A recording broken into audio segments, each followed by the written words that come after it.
Écho du futur, le podcast qui explore les imaginaires de la science-fiction. En partenariat avec Monde Numérique.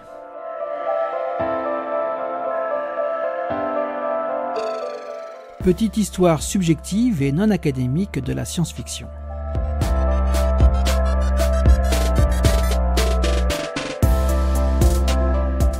Avertissement. Le présent podcast n'a pas de valeur encyclopédique. Il tient plus de l'essai et est conditionné par la perception que l'auteur a du sujet qu'il traite et par sa culture propre. Des historiens de la littérature pourront aussi juger qu'à embrasser de trop grandes périodes, l'auteur prend le risque de mal étreindre les faits historiques. J'en ai conscience qu'ils veulent bien m'en excuser. Je me soigne, néanmoins, je persiste à partager cette petite histoire subjective et non académique de la science-fiction. Alors, bonne écoute, likez et partagez.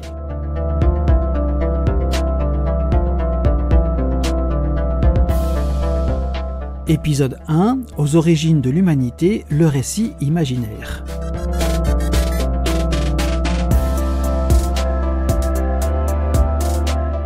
Et si la science-fiction était plus qu'un divertissement ? Et si les auteurs de science-fiction, au prétexte de nous inviter à les accompagner dans leur vision d'avenir, nous parlaient en fait du présent, d'abord du leur, mais aussi du nôtre. Et si on arrêtait de consommer la science-fiction comme on le fait d'objets non culturels jetables ?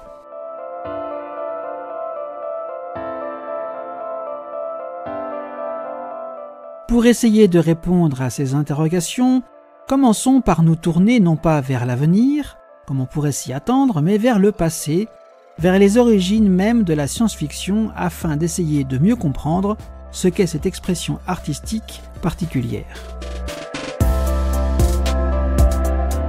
Déjà, il faut commencer par rappeler que la science-fiction fait partie de la grande famille des récits imaginaires, en notant bien que ceux-ci sont indissociables de la nature humaine.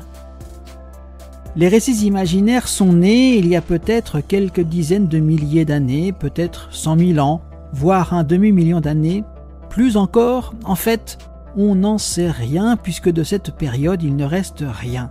En ces temps, tout était de l'ordre de la tradition orale. La seule corrélation qu'on pourrait s'autoriser, et on le sait, corrélation n'est pas causalité, est le fait qu'au cours de cette même longue période, l'humanité a aussi appris à maîtriser l'usage du feu, puis les techniques de sa production, sachant que plus les recherches avancent, plus le moment de cette maîtrise recule loin dans la préhistoire. Peut-être au-delà du million d'années pour la maîtrise de l'usage du feu, et au moins 400 000 ans pour celle de sa production.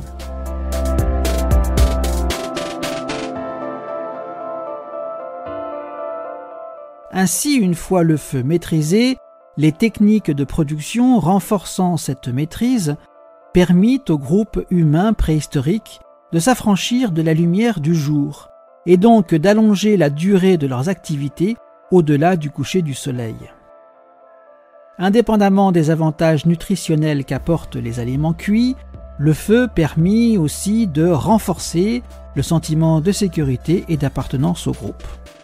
Autour du feu, à la veillée, les individus absents au cours de la journée, peut-être sont-ils partis à la chasse, ou bien ont-ils cueilli des baies. Ces individus ont pu par exemple s'occuper des petits-enfants, permettant à ceux restés au camp de vaquer à d'autres occupations. Peut-être était-ce pour danser ou chanter, pour raconter les événements du jour écoulé et ceux à accomplir le lendemain. Ainsi, autour du feu, aux origines de ce qui allait devenir société humaine, le langage s'est structuré. Il a exprimé le passé, le futur, le conditionnel. Il est devenu emphatique, symbolique, abstrait, et là, le récit imaginaire est sûrement né.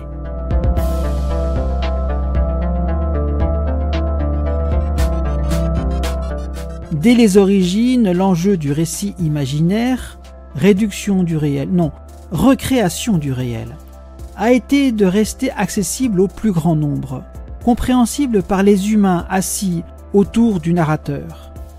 Alors que lui, narrateur et créateur, pouvait avoir envie de partager ses propres règles. Le récit devait demeurer en accord avec les règles et les traditions partagées par les membres d'une même tribu. La société dont le narrateur était artiste, sa narration devenant part de la culture qui lui avait donné naissance.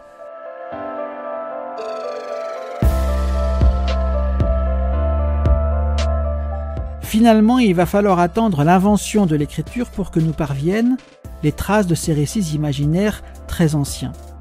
Ainsi, le plus vieux récit à nous être parvenu est vieux de 4500 ans. Il se nomme l'épopée de Gilgamesh, le grand homme ou le roi qui ne voulait pas mourir. Il ouvre le bal d'une succession de récits qui, du fond de l'Antiquité, vont nous mener jusqu'à l'époque moderne. La redécouverte de ce récit mérite un aparté. Nous connaissons l'intégralité de ce texte grâce à une coïncidence telle que les sciences savent nous en offrir. Imaginez, nous sommes en 1850, à Mossoul, en Irak, sur les ruines de Ninive. Là, lors de fouilles, les archéologues Austen Henry Layard et Hormuz de Rassam découvrent des tablettes d'argile couvertes de signes cunéiformes. Si leur traduction révèle pour la plupart d'entre elles des livres de contes, d'autres, une douzaine, semblent rapporter autre chose. En effet, ce texte, une fois traduit, révèle l'histoire de Gilgamesh. Ce texte, qui date du XIIIe siècle avant Jésus-Christ, devient ainsi la plus ancienne version connue de ce récit millénaire.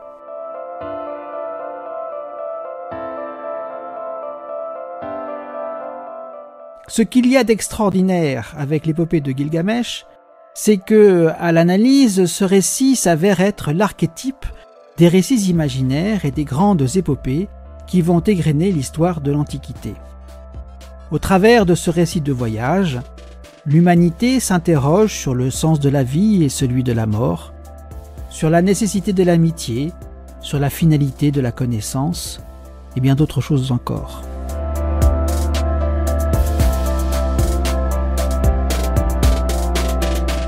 Après Gilgamesh, et en ne regardant que du côté des cultures occidentales, vont s'enchaîner les mythologies mésopotamiennes, égyptiennes, grecques et romaines, ainsi que les traditions hébraïques puis chrétiennes.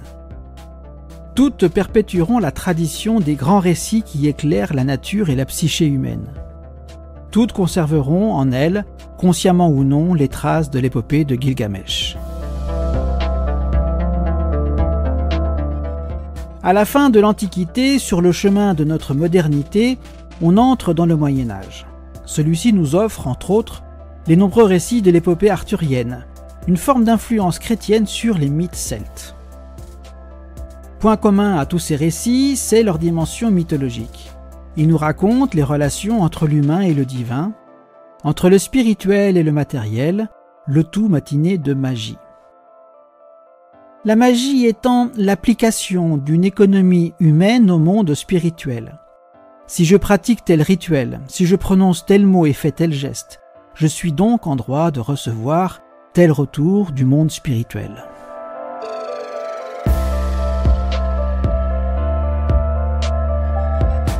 Également issu du Moyen-Âge, on pourrait aussi parler du mythe du golem. De tradition juive, ce récit imaginaire est lui aussi issu d'une tradition orale avant d'être figé par écrit au XIVe siècle. Bien avant le roman Le Golem de Gustave Meyrink, publié en 1915, cette histoire raconte comment le rabbin Louis, à Prague, va chercher le moyen de protéger sa communauté des violences dont elle est victime. Pour cela, il crée un être anthropomorphe fait d'argile. Il l'active et le contrôle par des principes qui pourraient commencer à se rapprocher de ce qui pourrait être utilisé dans un récit de science-fiction moderne. D'une part, il y a l'énergie qui active le golem. Elle vient d'un parchemin roulé et posé dans la bouche de la créature. Sur ce parchemin étaient écrits les 4 consonnes qui forment le tétragramme, le nom sacré de Dieu qui, dans la tradition juive, ne doit pas être prononcé. Le système de contrôle de la créature, lui, se fait par l'usage de mots tracés sur le front de la créature. Le premier, Emet, en hébreu signifie vérité. Il active la créature. Pour l'éteindre, il suffit d'effacer l'aleph, la première lettre du mot Emet. Ainsi, le mot devient met, c'est-à-dire mort. C'est dans ce fonctionnement relativement simple, quasi binaire, que l'on commence à se rapprocher de la science-fiction moderne, une source d'énergie, un système d'activation-désactivation de la créature proche du on-off. Mais on n'est pas encore dans la science-fiction. En effet, l'énergie qui anime la créature reste bien évidemment d'origine divine.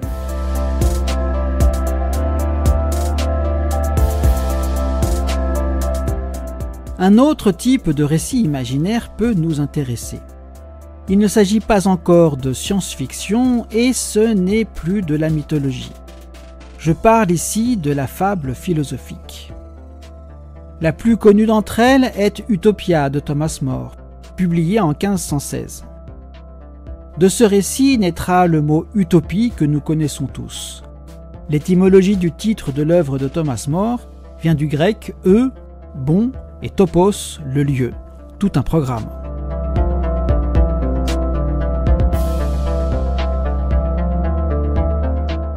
Toujours dans la veine de la fable philosophique, avant More, on pourrait citer les œuvres de Lucien de Samosate au IIe siècle après Jésus-Christ.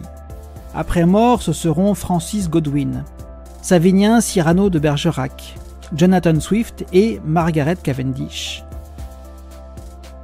Autrice en 1666 de The Blazing World, Le monde flamboyant, elle est parfois considérée comme la première femme autrice de science-fiction, bien que de mon point de vue, cette dernière ne naîtra vraiment que 150 ans plus tard, au début du XIXe siècle.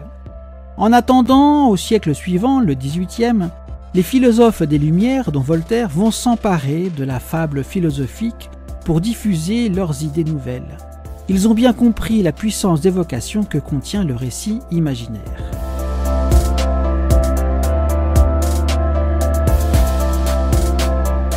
Nous baladant dans l'histoire de l'humanité, nous arrivons enfin en 1816, sur les rives du lac Léman en Suisse.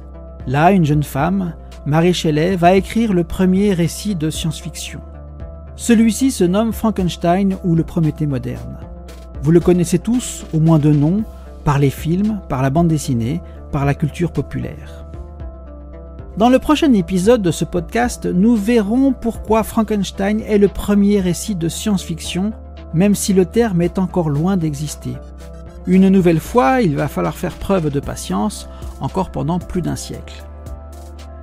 Alors, rendez-vous dans 2 semaines pour la suite de cette histoire subjective et non académique de la science-fiction.